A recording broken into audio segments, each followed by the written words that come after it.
Geographers often remind us that there's no such thing as a natural disaster. It's not the storm alone that causes tragedy, but the human decisions surrounding it. This weekend, flash floods in Texas left dozens dead, many of them children, and experts say this was a preventable tragedy. Texas's hill country is known as a flash flood alley. Its geography can be described as having thin soil, steep cliff, and narrow creeks. This makes it especially vulnerable to sudden, intense flooding. When heavy rain hits, the water has nowhere to go but up and fast.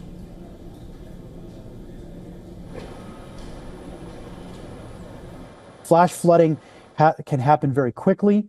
Many times survivors talk about how quickly the water rose, and we see from the observations along the Guadalupe River that this river, which is typically moving very slowly and might only be 3 feet in its water level at a particular location, rose quickly within an hour to a raging torrent of 30 feet of water that was 30 feet high. And that just well outside of its typical banks. That shows how quickly a life-threatening situation like this can escalate, and why it's so important to take immediate action when flash flood warnings are issued. Early on July 4th, gauges showed the Guadalupe River rising by a foot every 5 minutes.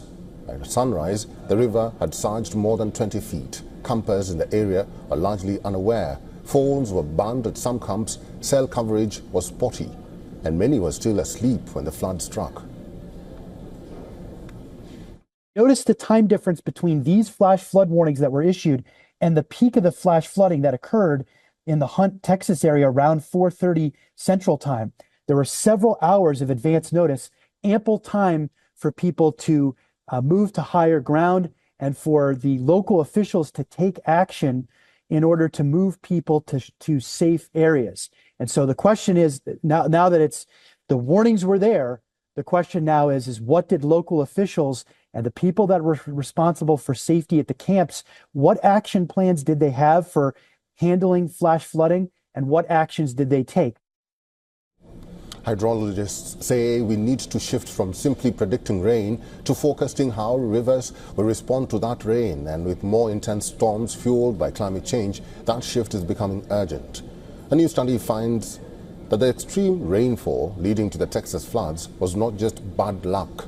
It was amplified by climate change. Scientists say we need to adapt to this new reality and ensure weather services have the funding and tools to keep people safe. But even the best forecast is useless if warnings do not reach those in danger. In Kerr County, where many summer camps are located, officials have debated installing flood sirens and alert systems for years and unfortunately done nothing.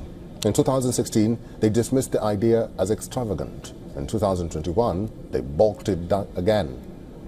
Concerned about accepting federal funds under the Biden administration, now a San Antonio mother is calling for action. Nicole Wilson, who nearly sent her daughters to one of the affected camps, has launched a petition urging Governor Greg Abbott to approve a modern flood warning system. In her words, 5 minutes of that siren going off could have saved every single one of those children still missing.